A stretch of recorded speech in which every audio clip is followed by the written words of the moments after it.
magandang umaga. Itong inyong lingkod, ang buhay tekniko, Sir John Aaron Buendia. At samahan niyo po ako sa ang paglalakbay patungo sa mga masisipag na magsasaka dito sa bayan ng Siniluan. At ito ngayon sa lugar na ito, ako po ay sa Barangay Halayhain upang puntahan ang isang techno-demo ho doon ng palay na ang operator po si Caro Del Realeza. Shout out to Caro Del. Minonitor ko po, ayos, maganda naman po siya. So maganda, successful pong naging techno-demo dito. Gayon din po sa bandang harapan ko po, ito naman, ito po yung dinemo ho dito yung transplanter, riding type. So ang ganda na ho. So papanical stage na ho siya. Sa lugar na pong ito,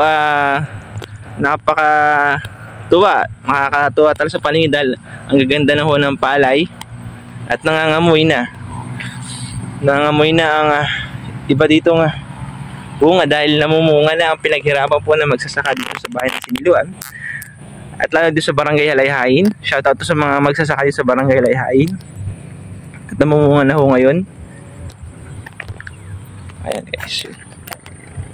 Ayan guys, kita-kita nyo naman namamunga na. Shoutout to my pinsan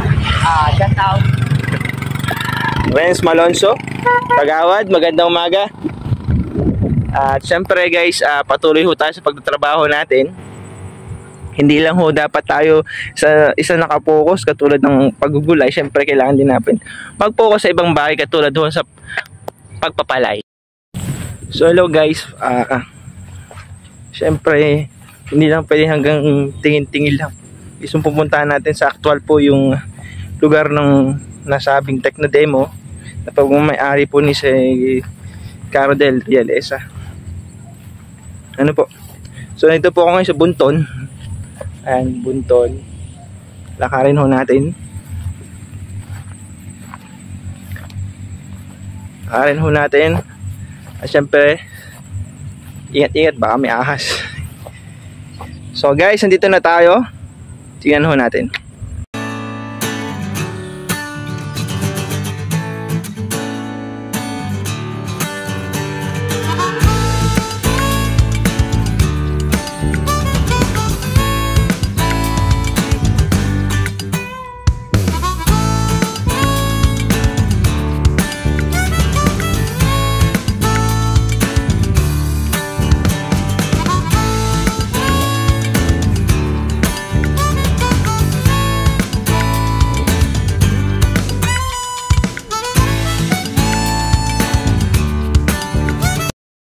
So guys, tapos na po mag-bisita sa actual